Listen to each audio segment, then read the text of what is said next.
morning and welcome to the Stahls TV Morning Show. I'm one of your hosts, Josh Ellsworth. And I am Zach Ellsworth. I'm going to tell you a little bit about what we're going to cover today. We plan to talk about the evolution of the sporting goods market. So we're going to review some reports that have been put out by Team Insight magazine. We'll talk a little bit about how you can enter the sporting goods market, maybe in a bit of a non-traditional way through the cheer market. We'll talk with Courtney Kay about that.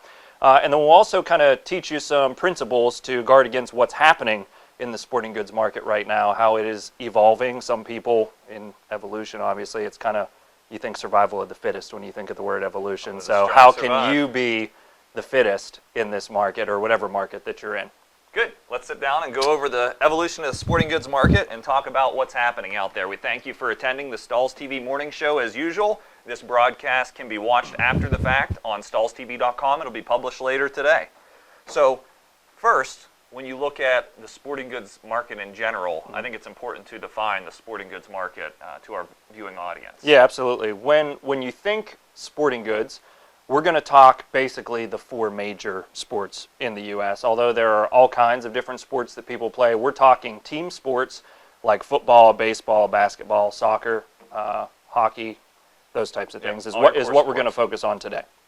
So there are a number of different things affecting this team sports market, but one of the major reports that came out of this Team Insight magazine was a decline in the participation of people in these sports. So do you want to tell us a little bit about that? Yeah, so the NSGA actually tracks this and has been reporting on sports participation levels for over 30 years. And in their latest report, which was released just last month, it cites a 2.1% decline in overall participation in team sports. Which, how many people do you think that affects? It's probably a really big number because there's tons of kids. If you think about kids playing Little League and you're talking about entire school teams. It's not a decline on an individual sport, which some of those are up as cited in the report. But when you talk about any percentage decline in team sports, we're talking substantial numbers of uniform buyers, apparel buyers, whatever it might be, that's getting decorated. And you couple that 2.1% decline with the decline on the previous year from 2013 to 2014 of 1.8%, and we're starting to see, I would say now, a trend of a decline in team sports. Okay, yeah, so how does that affect your business or a sporting goods business in general? I mean, obviously, if your market is shrinking, it means, one, less opportunity for people that you can sell to. Two, I'm guessing that means the competition is going to be stiffer because more people are fighting for less in the market now. So how does somebody who's watching the show deal, maybe not even necessarily in the sporting goods industry, but in general, how do you deal with a declining market space that you really specialize in?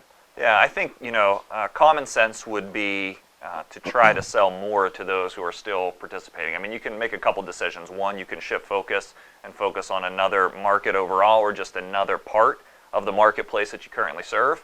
But when it's such a across-the-board thing for team sports, you try to find those sports that maybe are flat to not declining as much or relatively up. In this case, soccer is one that's growing still.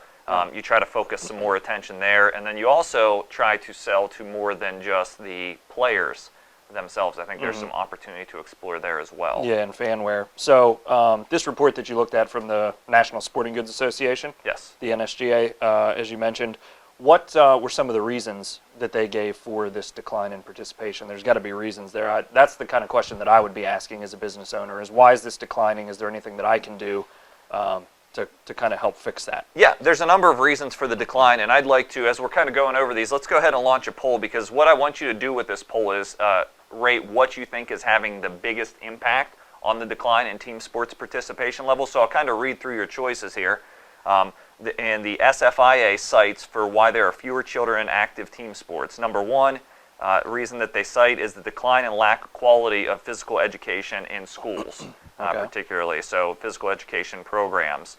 Also, they cite a heavy emphasis on travel ball at an early age and more or less young athletes focusing on doing great at one sport and maybe not participating in multiple activities, which leads to a decline from where maybe there was more participation level across multiple sports prior. They word it as youth addiction to electronic devices and social media, so just the natural tendency of youth to want to be in front of a computer or a tablet or a video game console, whatever it might be. And then lastly, just the overall rising costs for them to play at the school level with Okay. these sports. So vote on what you think is the number one reason, and we're going to close that off and share the results. So 0% think the decline and lack of quality of physical education in schools. It looks like we have 20% that say it's because athletes are focusing on one sport, and then we're split 40 and 40 on the social media, electronic device addiction versus the overall cost to play. So when you look at these and you look at what our viewers are rating, is there a way to overcome some of this or capitalize on some of this? Yeah, the pay-to-play costs, I don't know that there's much someone who's selling into this industry could do about that besides offer lower costs, because part of the cost pay-to-play is in the uniform decoration and all these different items that you're going to need. So maybe there's ways to creatively bundle that or kind of offset the cost, maybe help with fundraisers, find ways for the leagues to earn money to offset some of the costs for the players so they can participate. Yeah, and I think that's an important concept, and it also ties to the way technology in general fits into a sales plan for sports, and we'll talk about that soon. But that can help to offset the cost. One of the areas that I wanted to pay special attention to was basically the athletes focusing on one sport, and really it's cited as travel ball, or basically committing to that. And when you look at trying to maybe not focus so much on the school sports activity of it, but appeal to travel ball and travel leagues and those athletes that are perhaps willing to buy more items within the sport that they're focused on, that's an opportunity. Yeah, so specialize in one of those travel leagues depending on what's in your area. On that point as well, one of the reasons that kids or students or whoever are focusing on these travel ball leagues is to have that laser focus to get these performance edges in the particular sport that they specialize in. And that kind of leads to another point that was covered in the Team Insight magazine, is that there are lots of different fabric constructions to get these performance edges that's happening in the sporting goods industry. It's really evolved from, if you looked at it in the 1950s or 60s, and if you see the old footage of the football jerseys, it's all cotton jerseys that everybody's wearing, but I don't think anybody wears cotton anymore. No, and we used to be able to report on a trend maybe 10 years ago that was performance wear, but it's no longer a trend in performance wear, it's a mainstay, and we start to look for the trends actually within the category of performance, because it's undeniable that athletes want performance fabrics. They want anything that shaves a second off of their 40 or stroke off of their golf swing, whatever it might be. They're looking for the edge up in performance. So we have to look into the actual category of performance wear to understand the evolution of performance wear itself and where that's trending. And you were at a show recently here at the Sports Inc. show this past weekend and saw a little bit about that. So I'm going to grab some garments from that show and let's point out some different evolution of performance garments. Yeah, for sure.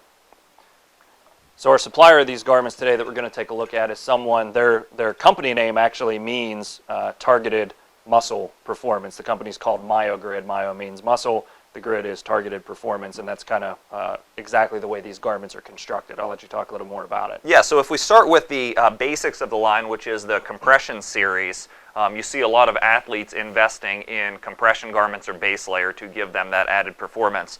And what's unique about this particular line and where things are trending is it actually has, of course, a seamless technology, but you're starting to see performance zones. So rather than the whole garment just having performance wear qualities, you're starting to see particular zones and vented areas to wick away moisture to give increased breathability and ventilation, and you're starting to see targeted compression zones geared around core muscle areas that help with performance. So visit myogrid.com and you'll see some really good photos of this and some video content where you can kind of see, and that's spelled myogrid.com, and you can see this on some athletes to see what I mean by that targeted performance area. And then even just from an aesthetic standpoint, that looks cool, but you reported back when we talked earlier about this trend.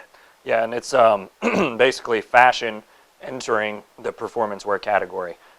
Most of the shirts, the off-the-field shirts that we saw at the show were all heathered and looked really fashionable, which is a trend basically that's hitting kind of the business world, and we'll talk about that next week in our episode on athleisure.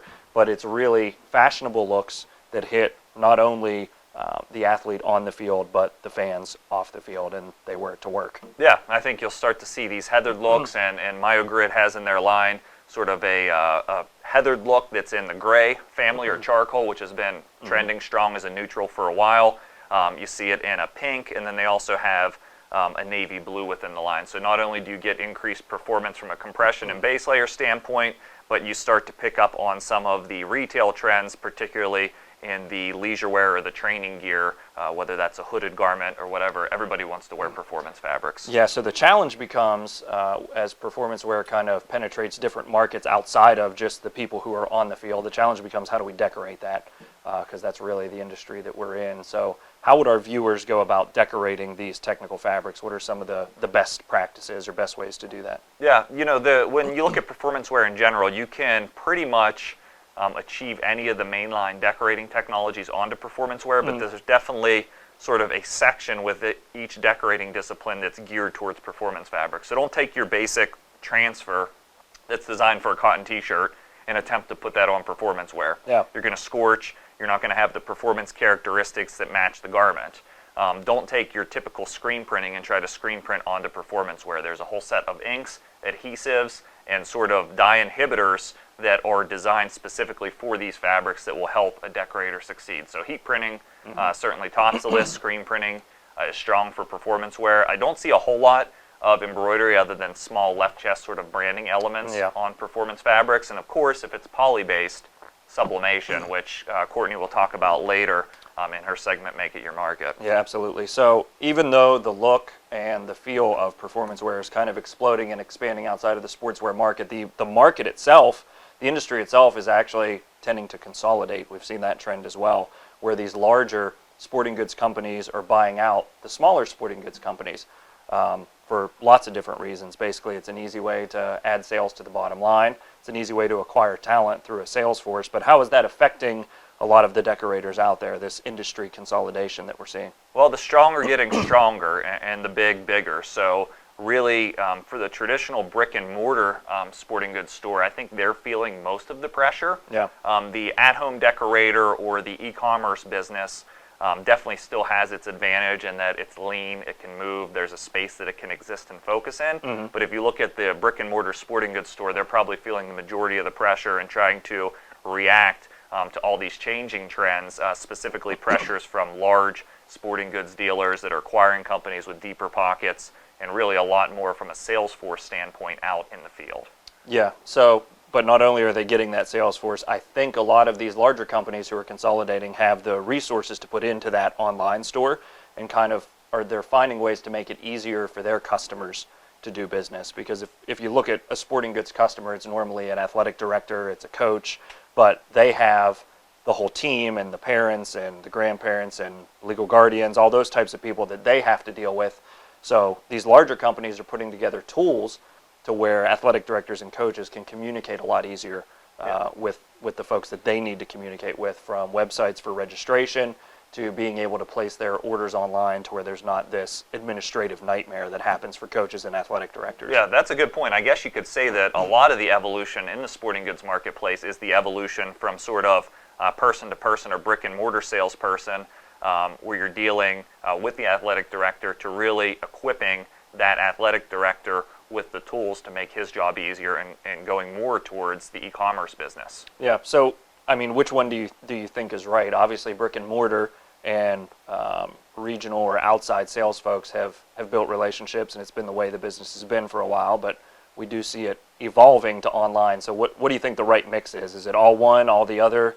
Is there a nice mix in between? I'm never a fan of an either or pitting one thing against another. I think it's definitely a combination, and it's the right mixture for your business. So if you're looking to get into the sporting goods industry, there's definitely places you can make your mark or make your market with e-commerce business and having a focus there. But if you're already established, I don't think you should abort the plan and move completely away from the face-to-face interaction and your brick and mortar. I still think that's an advantage, but you definitely have to evolve and place a focus on this e-commerce channel that can be quite big for your business. And it's bigger than just having a website that can accept a transaction, right?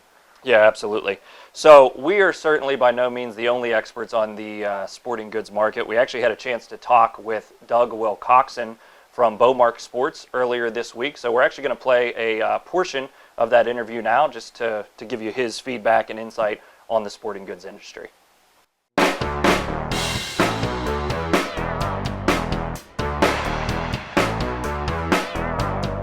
Hi, I'm Josh Ellsworth with the Stahls TV Morning Show, and I'm joined today by Doug Wilcox from Beaumark Sportswear. Doug's the National Sales Manager at Beaumark Sportswear. Can you tell the viewers a little bit about yourself and kind of what you do at Beaumark, or what Beaumark is? Yeah, I've actually been with Beaumark. This is my 20th year. We're a distributor of primarily athletic products, a lot of athletic apparel, a lot of blank apparel, but we also do have the licensed products from Majestic Athletic and Outdoor Cap that come already decorated with the major league and minor league logos on them. Okay. And then we also sell some sports equipment. We want to try to be a one-stop shop if anybody's in the league, team and league market. And myself, I've been in the industry pretty much my whole life. I've actually spent about 15 years on the other side first. Okay. So that's, I feel like that has helped me on this side because I can feel the customer's pain. Yeah, I know. I see it all the trade shows, of course. The whole Stahls crew does. So I guess to share with our viewers, what are some of the hottest items right now at Beaumark or from Beaumark? Well, always the league market is real big on the major league and minor league replicas that I mentioned a minute ago from Majestic Athletic and Outdoor Cap. Those are real popular for us. Right now, one of the hottest things we have is Augusta Sportswear is offering a Digi Camo t-shirt and 2-button that are actually, the pattern is screen printed on roll goods rather than sublimated. So whenever you decorate that product, you don't have to worry about the dye migration like you do if the pattern was sublimated. That's been a hot ticket for Beaumark Sportswear this year. Yeah, I know that in some of our previous morning shows, a lot of customers are really keen to decorate those sublimated fabrics, and they have challenges with it. So it sounds like a solution they should take a look at. Absolutely, absolutely. Okay, excellent. Where do you kind of see things trending over the next 3 to 5 years in sort of the blank wearables for the sporting goods market? That's really interesting that you asked that. I just had a conversation with a rep on the West Coast before I made this trip. And one of the big things in our industry now is that the travel teams are pulling a lot of kids from the recreational leagues. Okay. And he tells me that on the West Coast, to combat that, the rec leagues are starting to try to use a lot nicer uniforms because these travel teams are going to use branded goods and so forth. So he said that I needed to be on the lookout for rec leagues using a lot nicer styles to try to combat that, try to hold on to some of these kids. So I think we can look for the nicer styles across the board, even in the rec leagues. And typically, baseball trends start on the West Coast. So whatever you see out there this year, it's usually a couple years or so, sometimes 3, before it'll actually reach across to the Cincinnati area where I live. Sure. So you kind of encourage decorators to really not be afraid of showing perhaps a higher price point even to the rec leagues at this particular time? Exactly. They should start now showing that as an option. It may still be a little early in the Midwest for that to take hold, but they need to start making people aware of it because as that trend comes across the country, they'll be able to sell a higher end product. Good, good. At Stahls TV Morning Show and Stahls TV in general, we have a lot of brand new businesses or new decorators. So what's one piece of advice that you'd share on the team and league business for somebody looking to get into it? What should they know? Well, the biggest thing I would tell people, especially on the league market, is a lot of times they're scared to death of it because it's tight margins, it's lower margins. Okay. But they need to not let that be a deterrent to them. That's actually a great tool for a startup business, okay? Because it's about getting your business name out there in front of 200, 400, even 500 families all at one time. Okay. And you can't worry about the money that you do or don't make on that initial order. You don't want to lose money on it. Sure. But it's all about the residual income. You're getting your business name out there in front of all these families at one time. And those same people need, personalized gifts, parent shirts, family reunion shirts. There's all kinds of business there, and you don't have to give them the Little League discount when you go get that business. Right. It's almost like a break-even marketing expense for the greater. It's an advertising that you can still make a little money on. Sure. But it's a great tool for your startups. Excellent. Well, sounds like some helpful advice. We're going to keep this interview short and sweet. There's a whole series that Doug has done for us on team and league business that you'll be able to find within the upcoming month on StahlsTV.com. So we'd encourage you to register. We'd also encourage you to check out the website, BowmarkSportswear.com, and consider setting up an account or requesting a catalog for them. Thanks for joining us today and sharing information with our viewers. Thank you, Josh. I appreciate the opportunity. Thanks. Thank you. So again, we want to thank Doug for the insight that he gave us in the interview. He certainly has some unique perspective and a ton of experience in team and league business, and we appreciate him taking the time to come into the Stahls TV studios and share that with us. Now we have somebody on staff here at the Stahls TV Morning Show that has some unique perspective into the cheerleading market, and we're going to turn it over to Courtney Kay for this edition of Make It Your Market. I'm Courtney Kay, and this is Make It Your Market. Welcome to this week's episode of Make It Your Market. In keeping with the evolution of the sporting good industry, we're going to talk this week about cheer uniforms and kind of the cheer market and how we take it and really make it our own and really be able to print for this market that's really growing. So the uniforms and the marketplace itself for cheerleading is really starting to evolve in what we're offering to our customers and where the industry is starting to go as far as who's buying what. According to the National Federation of High School Sports, there are actually 400,000 students that participate in cheerleading every single year. That is a ton of opportunity for us as decorators to offer them not only uniforms, but a variety of packages. And the cheerleading market can actually be broken into two different segments. So on one side of the spectrum, we have your local schools and their cheer squads, and you know them well because they are the ones that are cheering on the sports and the other teams that you're decorating for. On the other side, we have the all-star teams. So all-star cheer squads are very similar to travel teams. They're kind of the elite in their class, and they work hard to compete and do a lot of competitions and different performances, but they're not really cheering on a team. So what different markets they're looking for are separate depending on which classification that they fall into. I'm actually going to switch over to my computer here, and we're going to talk a bit about the product offering and how important it is to securing business in both of these markets. If you're looking to get into the cheer and the all-star cheer teams, this is really the area that's evolving the most in the cheer market and one that's really growing in participation and really is just as the travel teams are. So if you're looking to sell to this market, make sure you're going to show them your best quality products and stay on top of trends like all over sublimation that we're showing here and just help them really stand out with different bling and full color bright elements. Now when sourcing sublimated garments like I have here, there's a couple of different sources and ways that you can do that. Of course, as we look here on the computer, there are a few different suppliers in the industry that do sell full all-over sublimation if you don't have these capabilities in-house, but you want to offer these garments. Here I'm at Chase Cheer, which offers a lot of different practice items and uniforms. You're able to source the full-color all-over sublimation garments from them and then go outside of there to print your own t-shirts and package everything together if you don't have the capabilities in-house. Of course, if you have the all-over sublimation capabilities in-house and can do the printing, then go ahead and do that. It's really one of the great ways to break into this market and this industry.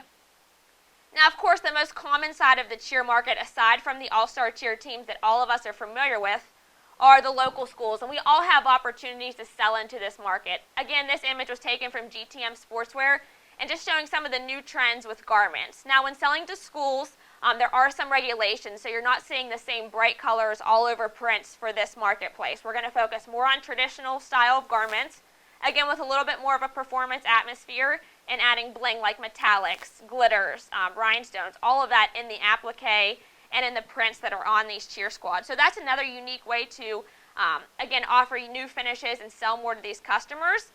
When you're selling to these schools, keep in mind, separate from the elite squads, value is very important to these groups. So you're going to want to package together items such as jackets, bags, hair bows, shoes, socks, all of that in one package and really show them the value that they're getting to use you as a supplier. If you're looking to source these garments, of course you want to print as much as possible, so you want to find a supplier like Teamwork Athletic or Augusta Sportswear or somewhere that sells all of these products at one stop, so you can order the bodysuits, the camp wear, the cheer shells, skirts, all of that, print them for your customers, and then offer them a package deal so they're getting a value for their customers and being able to print more for them. So I'll switch back to the main camera here as we kind of conclude and talk about the different segments that we have for making it your market with cheer squads. So now that you've seen the two areas, the all-star market and the school market, decide which one's best for your business depending on the area that you're in geographically and what's offered, what's out there for you for prospects. If you're in a large city that has a lot of cheer gyms, the all-star market might be perfect for you to start to go after and take that business. If not, everybody has local schools, and their cheer squads, whether it's high school or the grassroots programs like elementary and middle school, offer more opportunities for you to sell them valuable packages to those customers. Hopefully I've given you some information to get started selling into this market. Thanks for watching.